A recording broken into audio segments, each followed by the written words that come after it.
por justiça, por igualdade, por liberdade, fortalecimento das pessoas, dos segmentos, das identidades. Nós temos, em cada período da história da humanidade, certas lutas de direitos, mas algumas permanecem em toda a história da humanidade. A luta pela vida. A luta de direitos humanos é a luta em defesa da dignidade da pessoa humana, e com a visão de que direitos humanos é direito de todos. O Movimento Nacional de Direitos Humanos é uma rede de organizações locais que fazem ações de promoção e proteção dos direitos humanos. É uma rede de organizações, não é de pessoas. Isso é importante que fique claro. Defensores e lutadores por direitos humanos, para integrar o MNDH, eles são vinculados a uma organização. De grandes entidades, de pequenas entidades, que têm o propósito e o compromisso com a luta dos direitos humanos. E isso, assim, com os seus mais diversos matizes. Hoje, atuar em rede é uma premissa, inclusive de sobrevivência, considerando que nós estamos num processo de enfrentamento da criminalização dos movimentos sociais e das suas lideranças. Estamos falando de mais de 300 organizações, e que, obviamente, tem posicionamentos, tem lutas, tem representatividades diferenciadas. Nas cidades, os que lutavam por luta por moradia, a Central dos Movimentos Populares se estruturou, né? Foi muito importante, depois surgiu a União dos Moradores de Luta pela Moradia e, vários segmentos de luta urbana muito relevantes também. Quanto aos camponeses, existiam muitas questões de luta de poceiros, né, também, e o surgimento do MST como peça de resistência nos anos 80. Mulheres, LGBTs, trans, quilombolas, negros, negras, agentes comunitários de periferias. A defesa dos direitos da criança e do adolescente, a defesa das pessoas com deficiência, entidades voltadas aos direitos da população de rua. Porque todos esses grupos estão dentro do Movimento Nacional de Direitos Humanos hoje. Dentro dessa visão que é a base do MNDH lá de 40 anos. O MNDH ele tem um processo decisório que vem do território. Então essa é uma diferença do MNDH. O movimento nasceu das lutas pela redemocratização do Estado e da sociedade brasileira. Nasceu da resistência, da anistia, das diretas já, da luta contra a violência no campo e na cidade, da luta pela vida. Pela vida é a nossa proposição de base. Para o que nega essa vida continuamente é violência, em todas as suas formas. Isso aí acho que pode nos caracterizar. A perspectiva nossa é a vida, começando por quem tem a vida mais ameaçada, tem que morrer antes. E aí a ótica é essa. E a violência em toda a sua ramificação, não só aquela do Estado, aquela cultural que está em nós, com o machismo, com a exclusão e o diabo que vem por aí, que vem sobre violência. A gente estava vivendo no início dos anos 80, ainda o final da ditadura militar. E isso obrigava esse grupo de pessoas no país comprometido com transformação social, nos colocava nessa posição. Perante as privações da democracia, especialmente dos direitos civis e dos direitos políticos. E foi uma reação política a essa violação de direitos. A luta principal era pela liberdade de expressão, era contra as torturas, em defesa dos presos políticos. O governo militar abriu essa região, essa estrada chamada hoje 230, a BR-230, que é a Transamazônica, onde foi empurrado indígena, assassinado indígenas, destruído toda uma floresta, e que o grande mote era colocar a floresta embaixo no chão. Em 1967, o procurador Jader Figueiredo percorreu inúmeras aldeias indígenas, levantando abusos e violências praticadas nas diversas etnias existentes no Brasil. Seu trabalho, conhecido como Relatório Figueiredo, com denúncias assustadoras envolvendo muitos funcionários do Serviço de Proteção aos Índios, o SPI, teve na ocasião repercussão internacional. assassinato, desaparecimento, que até hoje nós temos muitos brasileiros que não foram localizados. A Casa das Mortes era lá em Petrópolis. E foi justamente em Petrópolis que se reuniu um pequeno grupo de entidades de justiça e paz, centros de direitos humanos. Em 1982, no encontro que foi realizado na sede do Centro de Defesa de Direitos Humanos de Petrópolis. Pessoas que se dispuseram à época, né, uma época muito difícil do país, começar uma articulação de caráter nacional para fortalecer a denúncia e, sobretudo, a defesa dos direitos humanos. Fizemos uma articulação regional para participar de uma instância nacional que veio a ser o Movimento Nacional de Direitos Humanos. Você chega em 82, em vários estados, em várias situações, existem já os grupos de direitos humanos, as comissões de justiça e paz. O primeiro encontro é um encontro muito articulado pelo pessoal da igreja. Havia os coletivos do Movimento Nacional de Direitos Humanos nos estados, isso vinculava as pessoas em torno de lutas, de agendas, né? Tudo isso deu um sentido durante muito tempo à luta pelos direitos humanos. Era uma turma que tinha os seus princípios básicos, né, fundados na militância religiosa, pastoral. Igrejas católicas, igrejas evangélicas e outros credos, e também pessoas vinculadas às comunidades eclesiais de base daquela época, e das pastorais sociais e dos movimentos sociais. No sentido da visão cristã, mas de uma visão cristã libertadora. E é claro que depois foram aderindo outras, além das pastorais, vários movimentos laicos e sem nenhum vínculo com a igreja, né? Nós tivemos muita atuação nos comitês de anistia, depois na denúncia aos tribunais internacionais, na Conselho de Direitos Humanos da ONU. Resultou na publicação Brasil Nunca Mais, que revelou boa parte das atrocidades e das violações de direitos humanos.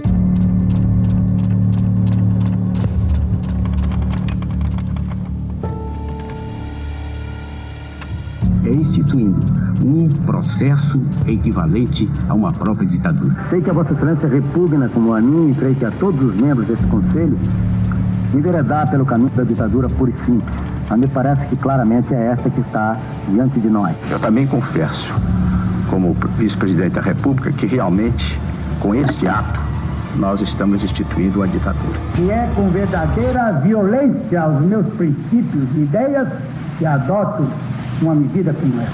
Mas adoto porque estou convencido que é do interesse do país. Às favas, senhor presidente, neste momento, todos os escrúpulos de consciência. Quando nós encontramos a necessidade de tomar uma decisão fundamental, tudo aquilo que fundamental é em condições normais, passa a ser secundário em condições anormais. Foi muito importante para nós também os projetos, né, escritos e avançados por Paulo Freire, a educação libertadora, a questão da autonomia, a questão da esperança. A alfabetização é uma experiência criadora. E significa que o alfabetizando tem que criar, tem que montar, para usar uma expressão mais técnica, o seu sistema de sinais gráficos. Quer dizer, ele tem que ser, no fundo, o arquiteto desta produção ou desta criação, obviamente ajudado, ele ou ela, ajudado pela educadora ou pelo educador. Quando chega 84, 85, o que era Comissão de Justiça e Paz, a gente faz uma transição, a gente deixa a igreja. Uma presença significativa no processo das diretas, por exemplo.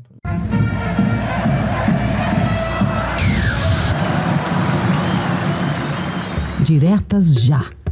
Diretas Já é o apelido que ganha do cartunista em fio o sonho de todos os brasileiros poderem escolher, através do voto, o presidente da República. A ideia, um atalho para a democracia, seduz corações e mentes cansados de ditadura.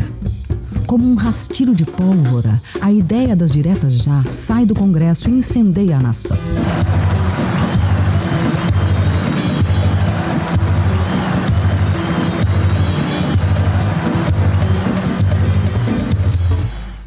vem da nossa Carta de Princípios, escrita em Olinda.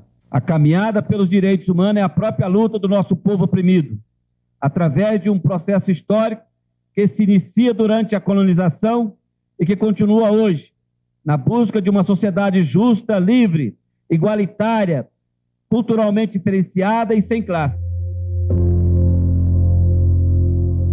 Nós estamos comemorando 30 anos do golpe de 64. O que a igreja mudou durante esse tempo? Não queremos mais ditadura. Chega. Nós queremos democracia e povo participando e o povo exercendo plenamente a sua cidadania.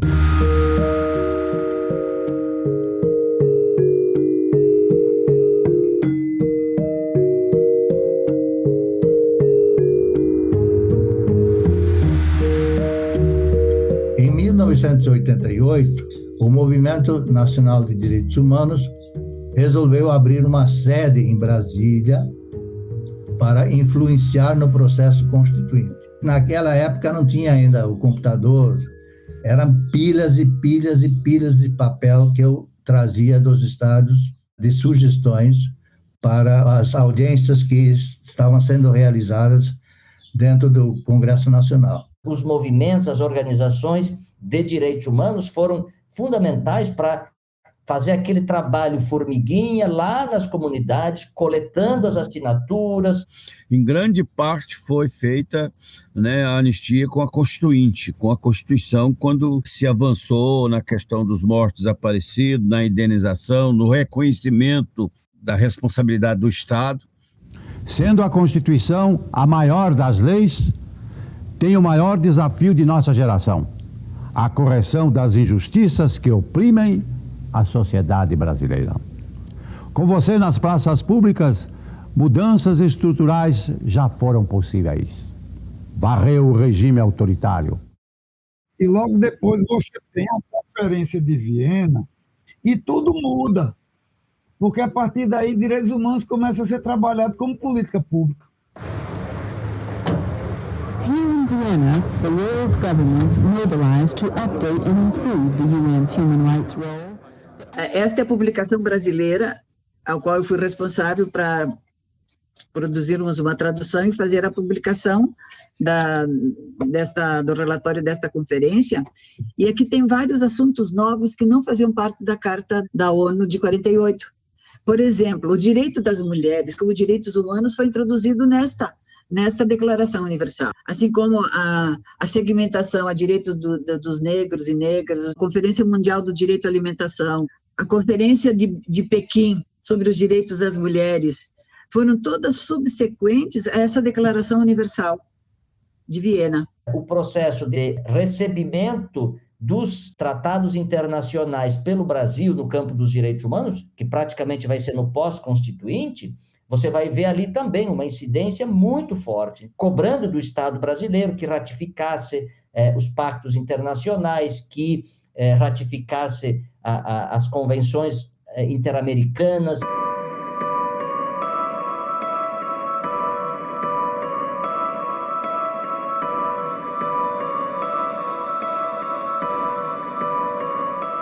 Quando a gente conseguiu assumir um compromisso internacional com a Convenção de Direitos da Criança da ONU, em 89, em 88 nós criamos um marco constitucional. Então, Movimento Nacional de Direitos Humanos, Movimento Nacional de Meninos e Meninas de Rua e a própria Pastoral do Menor tiveram um trabalho fundamental nesse período no movimento Criança na Constituição, que gerou o artigo 227 na Constituição de 88, que trata da prioridade absoluta, que trata da proteção integral.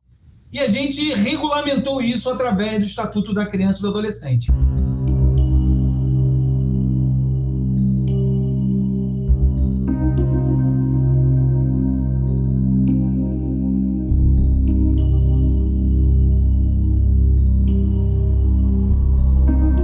A Constituição foi lançada, só que os menores não estão desfrutando desse direito.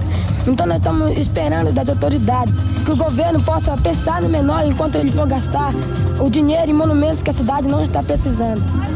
Nós esperamos que quando nós sairmos daqui, que nós saímos com mais garra, com mais valor, com mais potência de chegar no nosso local, falar para os nossos amigos o que nós falamos aqui, para que ele possa sentir força, para que ele possa sentir vontade, para debater sobre o nosso direito. Quando vieram as eleições e a redemocratização, possibilitou, inclusive, a atuação de muitos militantes de direitos humanos que acabaram sendo eleitos deputados, senadores. Nós realizamos 10 ou mais conferências de direitos humanos na Câmara. Isso ajudava a pressionar. A partir daí são as conferências nacionais. E as conferências nacionais estão incluídos tanto o PNDH 1, 2 e 3. O primeiro Programa Nacional de Direitos Humanos é publicado em 1996, que a própria Declaração Final de Viena sugeria que os países fizessem programas, e o Brasil é um dos primeiros a fazer. Nós fizemos um censo nacional para fazermos um mapeamento das situações e dos temas que cada centro tratava no Brasil. Na época, tínhamos 223 núcleos filiados ao movimento nacional. Havia a violência ainda marcada pela ditadura, que ainda persiste através das prisões e das condutas que o sistema policial ainda mantém vivo, mesmo que escondido, não sobre outros títulos. Que foi o Banco de Dados Nacional contra a Violência, né? E que nós tivemos a oportunidade de fazer várias análises, sistematizar e discutir isso, não apenas com a academia, que é importante, mas com a sociedade.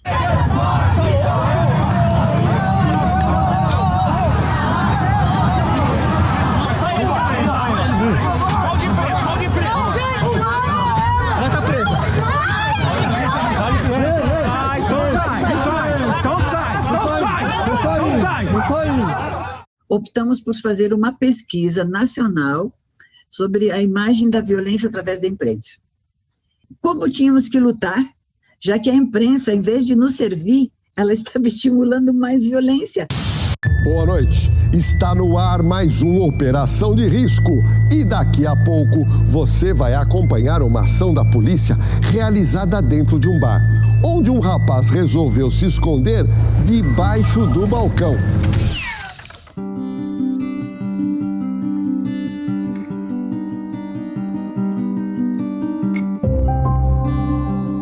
Nesse contexto, ainda coincidiu com um debate muito importante, que era os direitos econômicos, sociais e culturais. Até então, o foco da luta pelos direitos humanos ainda era os direitos civis e políticos. Aí o movimento inicia toda uma mobilização com as suas organizações, seus parceiros, né, para, primeiro, demonstrar que os direitos humanos são direitos civis, políticos, econômicos, sociais e culturais. E que o Programa Nacional, para ser um programa de direitos humanos, precisava tratar integralmente os direitos humanos. E um dos encontros que eu tive na sede da ONU em Genebra foi exatamente com o secretário executivo do Comitê dos Direitos Econômicos, Sociais e Culturais, onde ele diz assim: olha, o Brasil assinou esse tratado e nunca apresentou o seu informe sobre a implementação desse tratado. Eu garanto para vocês um espaço na sessão do comitê do ano que vem, para vocês apresentar o relatório da sociedade civil, independente do relatório oficial do Estado, como forma de pressionar o Estado a apresentar o seu relatório. É o relatório da sociedade civil sobre a implementação do Pacto Internacional dos Direitos Econômicos, Sociais e Culturais. A questão da desmilitarização foi muito forte, se fez muitas atividades, se discutia muito essa coisa da unificação das polícias, desmilitarização, os entulhos. E, infelizmente, se bateu muito nisso e pouca resposta, porque mostrou como os entulhos e os estamentos militares foram ficando para trás. Não abriram em nada os seus arquivos, né? Diferente do que aconteceu nos países vizinhos.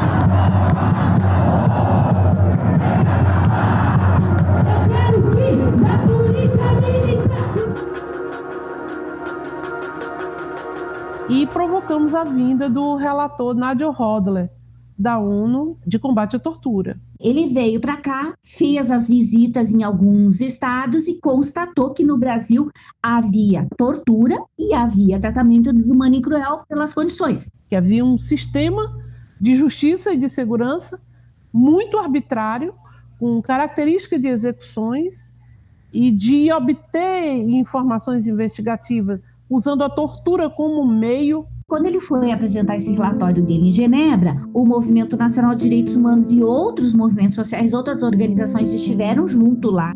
O relatório dele teve um impacto muito grande. E lá nasceu a ideia, apresentada pelo MNDH, de se fazer uma campanha permanente contra a tortura no Brasil. Abrimos comitês estaduais contra a tortura.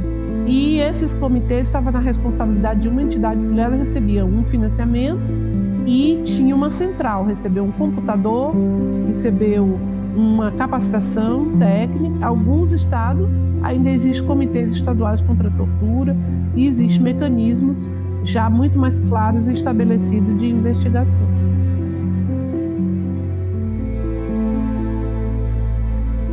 Havia uma vaga para um representante do Brasil na delegação oficial das ONGs credenciadas pela ONU a participar da Conferência Internacional do Tribunal Penal Internacional em Roma.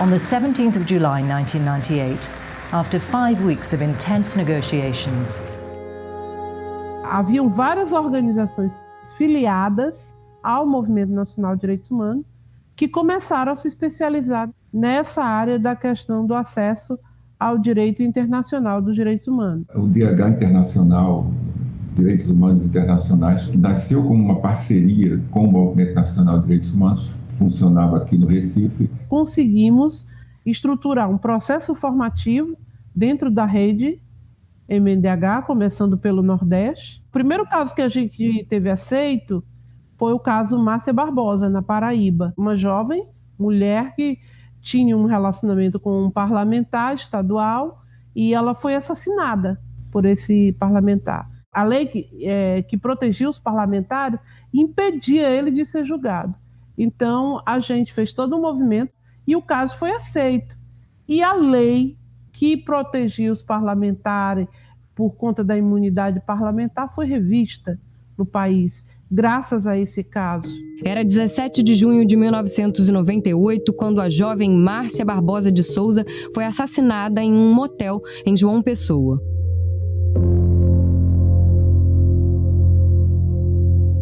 Atuando nos tribunais, como fizemos no aniversário do Paulo Freire, quando nós conseguimos uma liminar que proibiu o governo federal de atacar a memória, o legado e a história do professor Paulo Freire. Do ponto de vista internacional, a FIDE, a Federação Internacional de Direitos Humanos, que agrega organizações, movimentos, instituições que atuam com direitos humanos em nível internacional. O Movimento Nacional de Direitos Humanos é quem inventa uma política pública estratégica no Brasil, que vai ser o PROVITA, Programa Nacional de Proteção a Vítimas e Testemunhas, que é até hoje dirigido, organizado e implementado com financiamento público, mas por organizações de direitos humanos. Eu me lembro de ir algumas vezes a Brasília, na Câmara dos Deputados, para a gente debater, para a gente discutir a importância da criação do Programa de Defensores e Defensoras de Direitos Humanos. Projeto Sementes de Proteção, que é o novo projeto que o Movimento de Direitos Humanos está coordenando. A proteção a defensores e defensoras de direitos humanos que estão em risco, em vulnerabilidade e em ameaça, porque enfrentam padrões de uma sociedade baseada no patriarcado, numa forma predatória de convívio com a natureza. Os manifestantes empunhavam faixas e cartazes contra a democracia. O presidente Jair Bolsonaro fez questão de estar presente e ainda discursou. O governo Bolsonaro, uma das primeiras coisas que ele faz é dar um decreto que questiona, que altera e que pede o encerramento das atividades de diversos conselhos e comitês nacionais. O movimento tem uma atuação muito importante, histórica, na construção do Conselho Nacional de Direitos Humanos, que agora virou realidade a partir de 2014, quando foi promulgada a lei de sua criação, mas a participação do Movimento Nacional de Direitos Humanos se dá primeiro no CDDPH, que é o Conselho de Defesa dos Direitos da Pessoa Humana, que antecedeu a esse conselho. O CNDH é uma força política, uma força de resistência na democracia participativa, na estrutura de direitos humanos. O Conselho Nacional de Direitos Humanos é o órgão máximo disso que a gente chamou de um Sistema Nacional de Direitos Humanos, com participação ampla da sociedade civil para acompanhar, fazer a apuração de violações de direitos humanos, para oferecer sugestões de políticas, de ações, de processos para a realização dos direitos humanos e também para monitorar os compromissos e as responsabilidades do país, tanto com a sociedade brasileira, mas também com os organismos internacionais. Que a ideia de um sistema nacional de direitos humanos capaz de efetivamente garantir que políticas sejam organizadas, estruturadas, criadas, né, com um orçamento previsto para que as políticas e os compromissos em direitos humanos que estão compostos nesse sistema sejam efetivamente realizados. Está prevista a articulação entre o Conselho Nacional de Direitos Humanos, o Programa Nacional de Direitos Humanos, as conferências de direitos humanos, a relação da federação, da União com os estados e os municípios, e, evidentemente, garantindo a centralidade da participação direta da sociedade civil.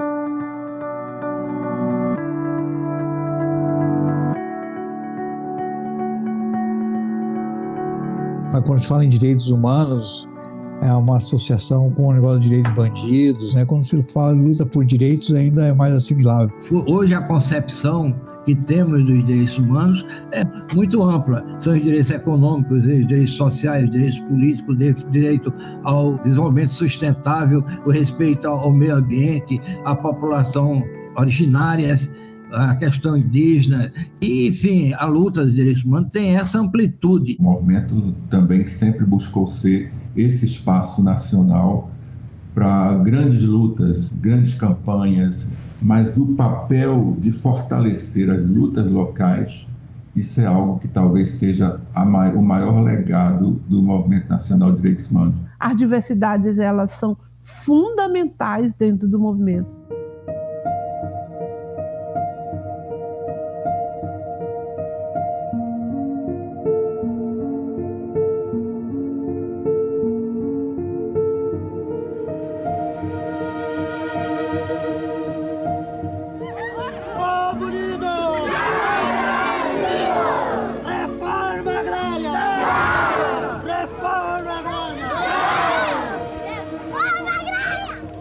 E nós constatamos que as pessoas que ficam presas sem ainda julgamento, que são as chamadas prisões provisórias, é a população jovem, negra e de periferia. O aumento da violência policial, que isso é claro, e principalmente da aceitação da violência. Uma das principais heranças da ditadura militar, a violência policial, a atuação de grupos de extermínio. A execução de adolescentes e a caça aos meninos que viviam na rua e que faziam do espaço da rua o seu ganha-pão. Então foi preciso esconder alguns desses meninos. E uma outra, a defesa da moradia, seja ela urbana ou rural, da moradia digna. As grandes questões agrárias, a questão também na Amazônia, não só a questão indígena também, a questão dos quilombolas. Quanto mais se tenta ocupar a Amazônia, mais ela diminui de tamanho. Essa é a questão. Todos nós estivemos sempre muito envolvidos nesse conflito. Conflitos de terra, né, com inclusive criminalização e morte, que eles demarcam, né, essas áreas para exploração, principalmente do agronegócio que hoje se fala, mas na época eram os garimpeiros, a agricultura, né, em grande escala. O que nós queremos é realmente conquistar uma vitória que hoje nós merecemos pela luta que a gente já vem desenvolvendo nesse tempo. Não resta a menor dúvida que nessa luta aí, A gente está convencido de que mais hoje ou mais amanhã algum companheiro vai perder a vida, alguém vai derramar sangue, porque nós estamos lutando contra um poderio econômico, o poder do latifúndio, num país do latifúndio.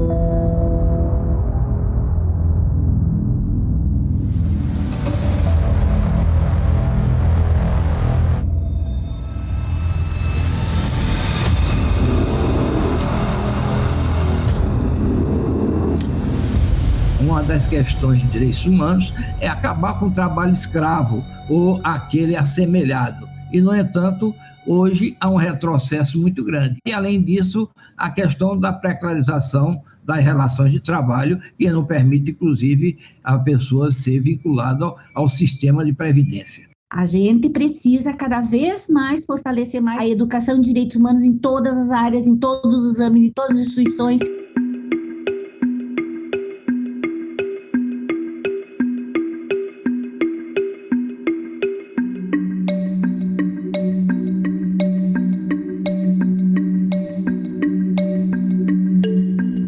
Apesar de toda essa estrutura, isso não tem tido um resultado efetivo na vida da população mais vulnerável. Eu acho que a gente teve muitos avanços, tem tido muitos avanços, ao mesmo tempo a gente não contava talvez com essa reação conservadora, né, que lamentavelmente não é só no Brasil, é em diversas partes do mundo.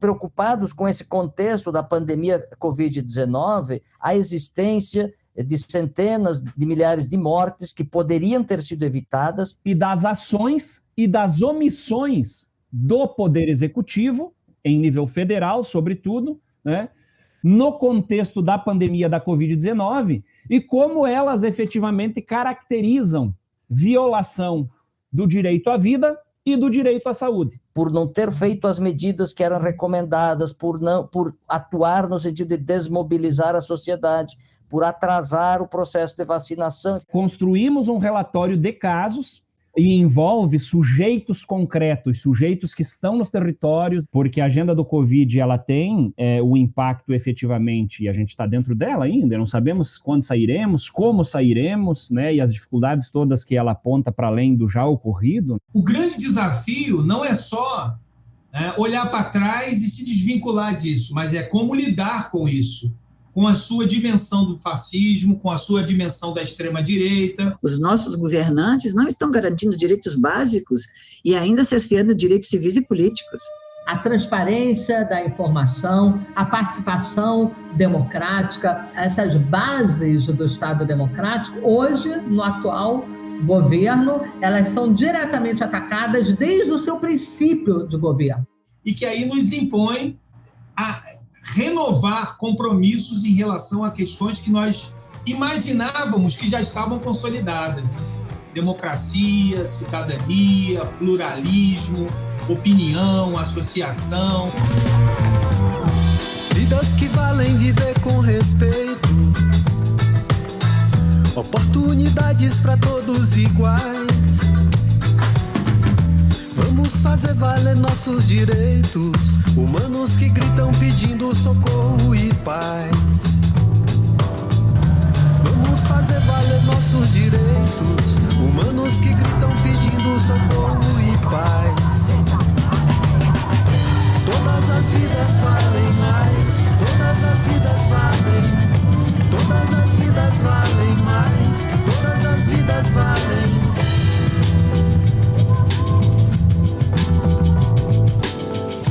Negros, mulheres, índios, quilombolas e as comunidades tradicionais, todos merecem direito à vida. Na diversidade também somos todos iguais. Todos merecem direito à vida. Na diversidade também somos todos iguais. Todas as vidas valem mais, todas as vidas valem, todas as vidas valem mais, todas as vidas valem.